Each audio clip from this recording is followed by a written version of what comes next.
Assalamualaikum warahmatullahi wabarakatuh. Video kali ini saya akan memberikan cara atau rahasia mendapatkan pelanggan setia.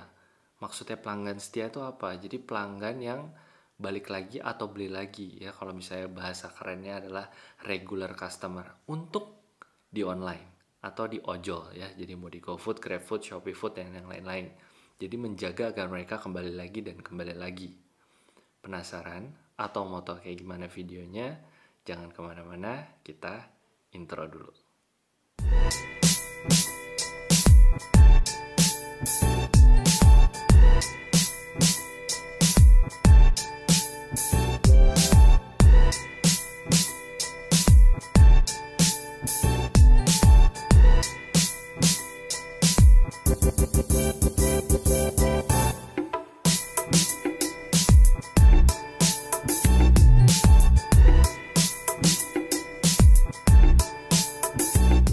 Sebelum mulai video ini, kita kenalan dulu ya. Perkenalkan, nama saya Didit Helditya.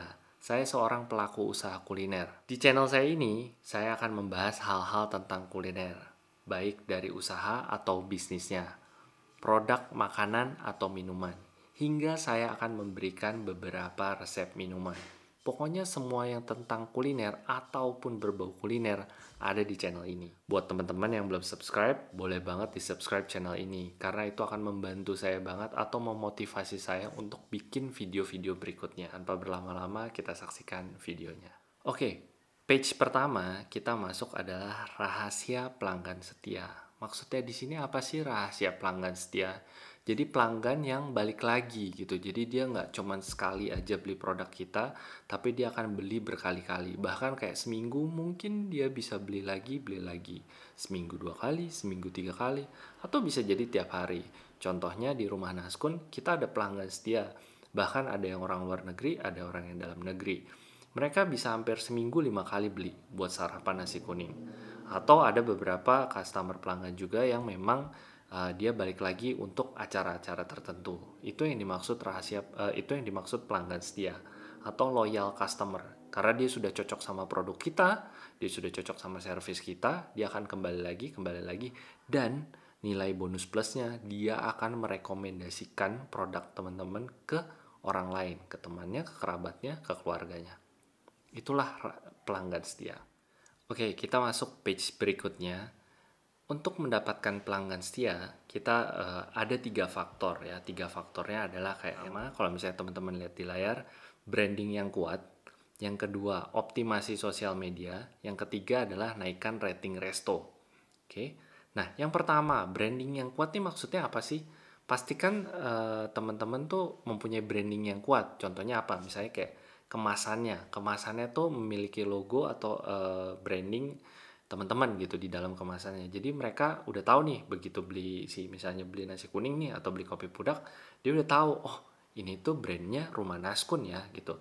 Kayak contoh ada beberapa tempat lain yang jualan nasi kuning dia hanya dengan box putih aja atau kadang-kadang kayak dengan kemasan mika, bahkan tidak ada stiker. Saya nggak bilang jelek sih gitu, cuman maksudnya itu brandingnya tidak kuat. Misalnya nih ada orang ngelihat gitu, kayaknya nasi kuningnya enak nih gitu, tapi dilihat, kemasannya nggak ada logonya, nggak ada, itu namanya nasi kuning apa ya?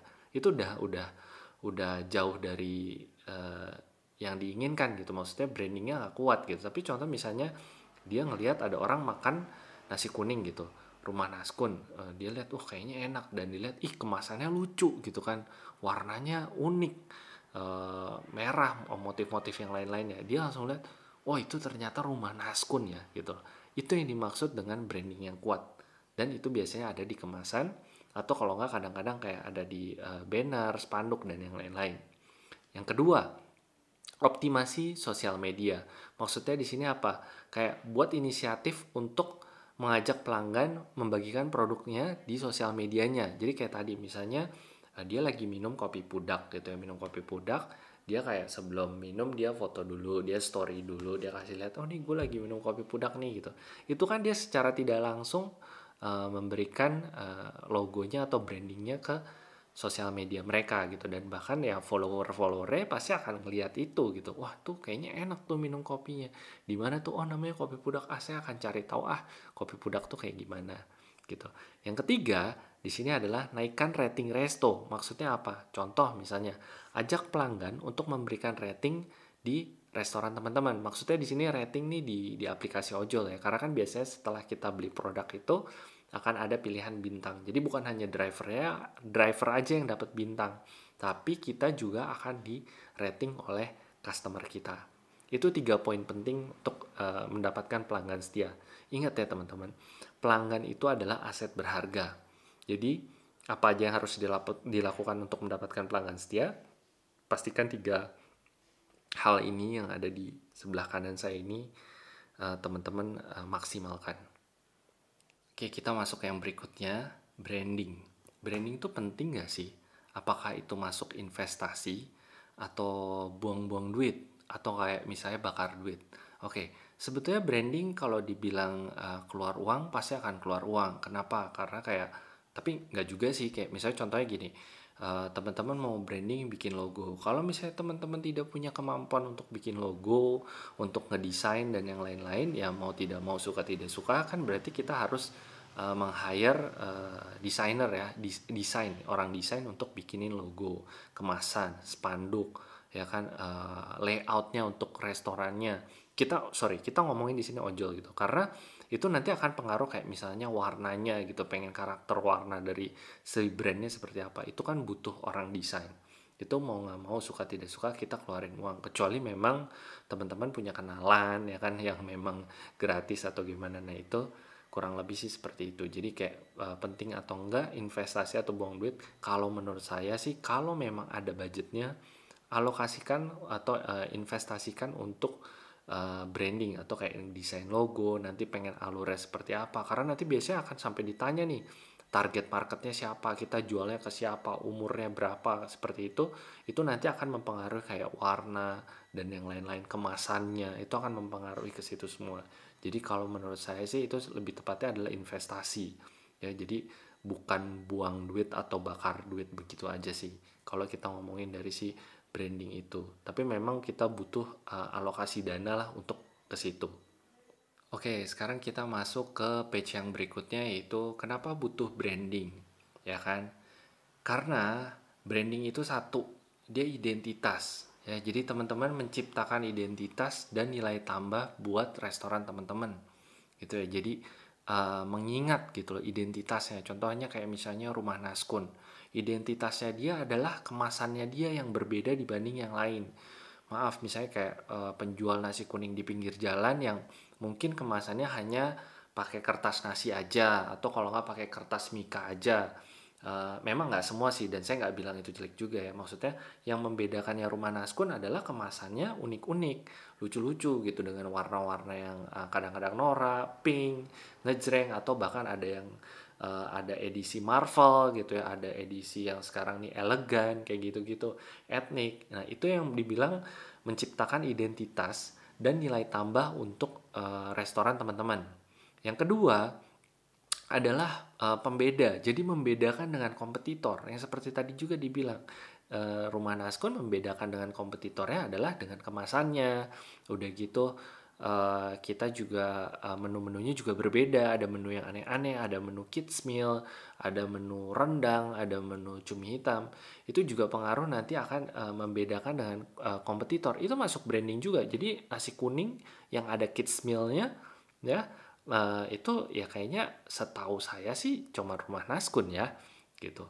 Yang ketiga, dia diingat, jadi merekatkan brand si Rumah Naskun ini tuh di benak pelanggan gitu. Jadi pelanggan tuh ingat, begitu misalnya kayak salah satunya tuh ada regular customer kami, pelanggan setia kita tuh, dia suka bikin acara di kantor gitu, kalau nggak salah buat bos-bosnya gitu, dia beliin di Rumah Naskun karena dia tahu kemasan kita properly gitu, aman, menarik, motifnya kadang-kadang lucu-lucu ya kan, suka ganti-ganti.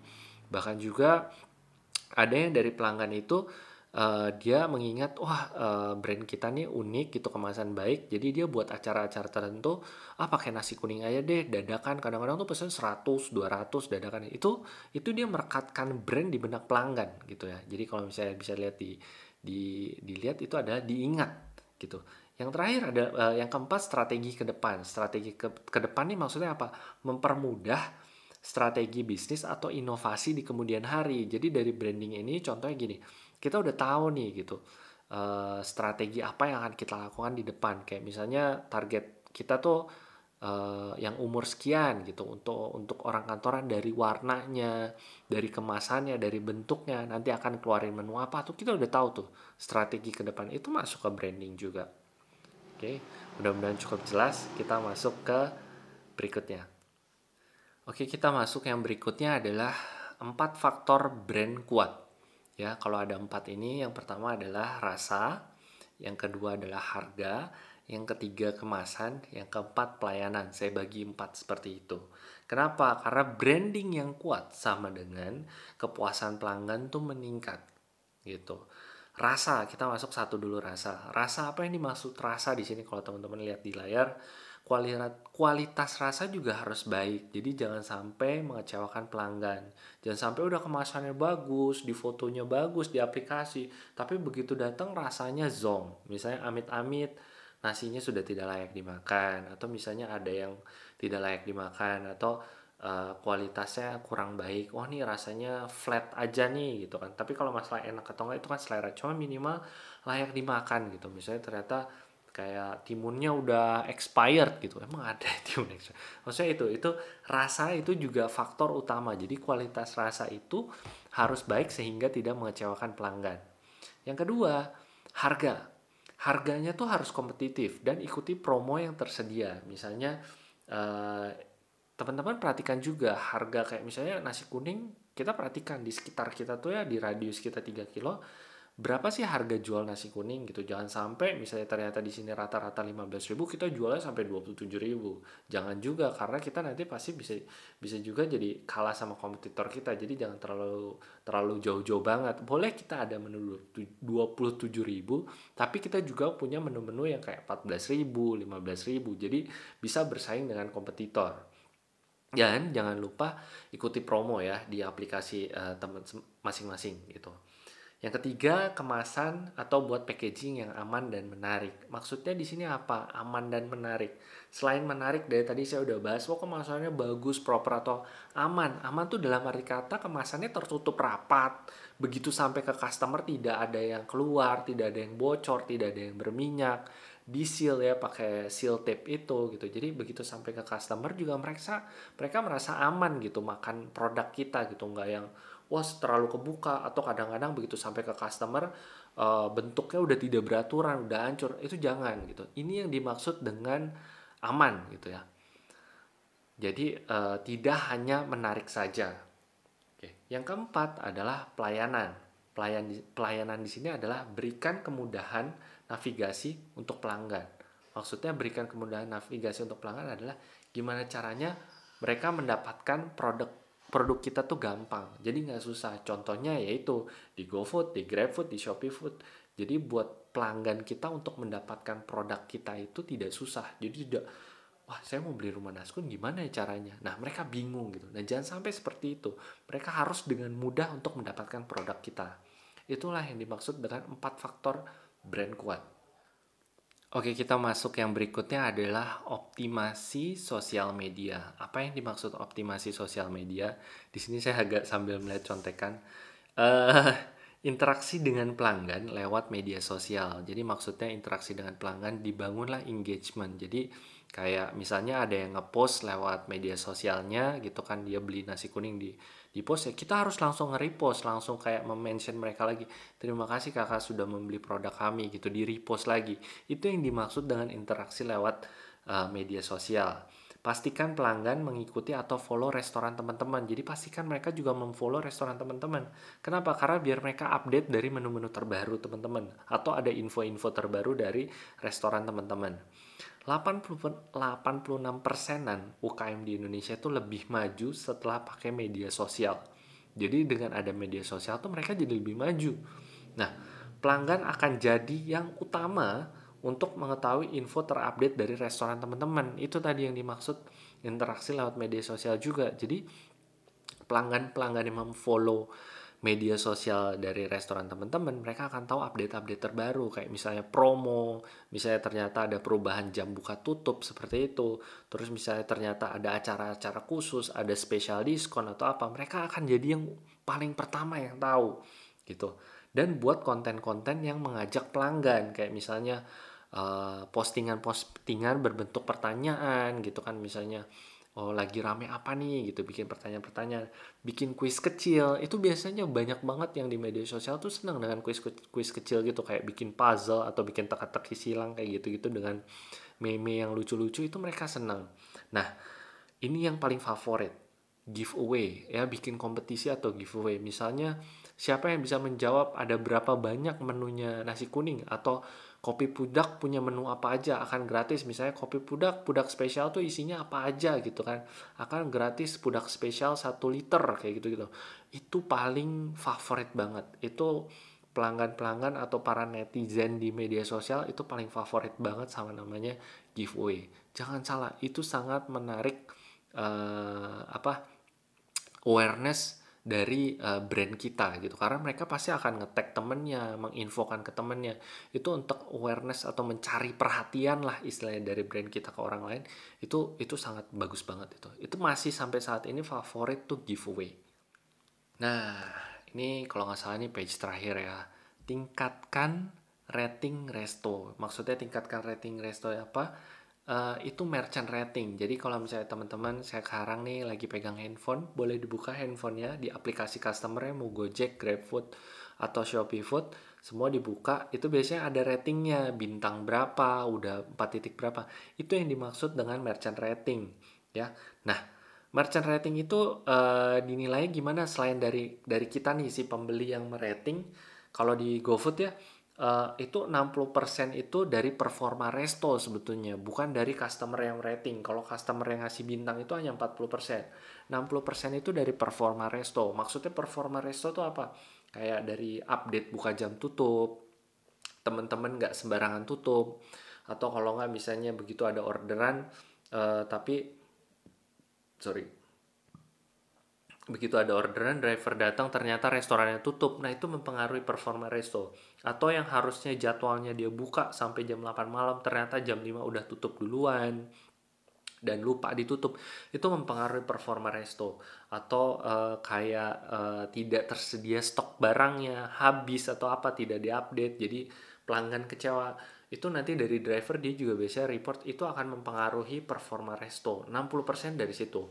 40% adalah baru yang dari, misalnya saya beli nih produk nasi kuning, misalnya saya beli produk kopi produk, saya ngerating nih, oh rasanya enak gitu kan, bintang 4, bintang 5 gitu, terus kasih, wah nih es kopi susunya enak banget, wah ini rumah nasi kun tuh nasi kuningnya yang paling banyak toppingnya, ini menurut saya ini menu nasi kuning kekinian lah dengan banyak topping. Itu yang mempengaruhi dari si 40% tadi. Dan lakukan juga interaksi pelanggan misalnya lewat dengan kartu ucapan atau dari packaging. Jadi ini untuk meningkatkan restonya bisa dengan kartu pelanggan, kayak misalnya teman-teman bikin kartu pelanggan gitu.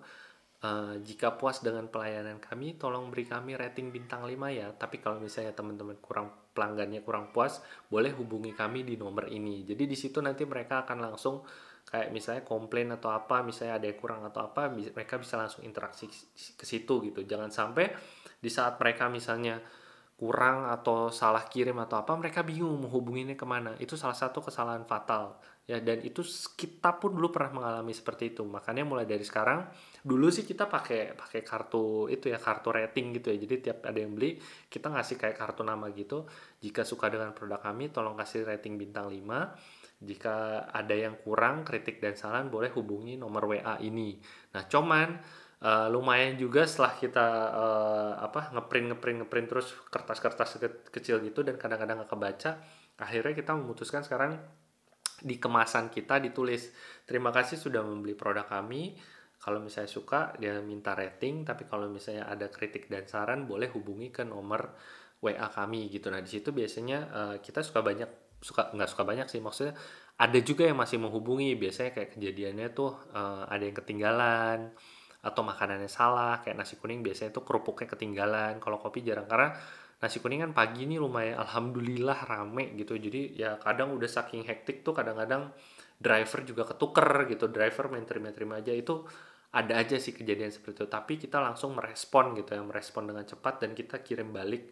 Pokoknya segala bentuk komplainan tuh buat kita tuh langsung udah nggak pikir panjang, kita ganti gitu loh. Kita tidak mikirin apakah kita nanti akan rugi produk atau enggak. Kalau buat kita adalah ya tadi, customer adalah raja, kita sebisa mungkin menservisnya seperti itu.